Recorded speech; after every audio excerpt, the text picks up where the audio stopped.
বাংলা টেলিভিশনে যে সকল নায়ক নায়িকাদের জুটি অধিক জনপ্রিয় হয়েছে তাদের মধ্যে আছে প্রতীক সোনামণি জুটি। মোহর, এক্কা দোক্কা পরপর জনপ্রিয় দুই ধারাবাহিকে তাদেরকে দেখেছে দর্শক। লীনা গাঙ্গুলির গল্পেই জনপ্রিয়তা পেয়েছেন দুজনে। তবে এবার লীনা গাঙ্গুলি নয়, বরং তার ছেলে অর্ক গাঙ্গুলি ফেরাচ্ছে টেলিনায়ক প্রতীক সেনকে।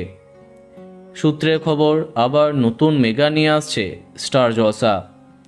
অর্গানিক স্টুডিওজের অধীনে আসছে প্রতীকের নতুন এই মেগা।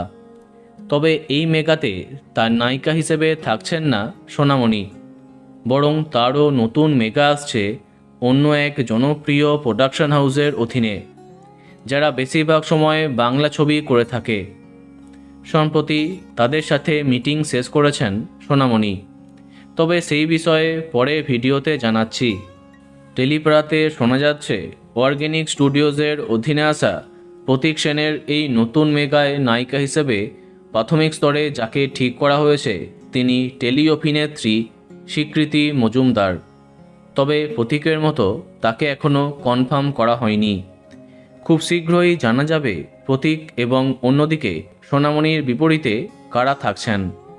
তো বন্ধুরা, কে কে এক্সাইটেড কমেন্টে জানাতে পারো। আর এই রকমই আরও অনেক ভিডিও পেতে সাবস্ক্রাইব কারেন্ট বস। ধন্যবাদ।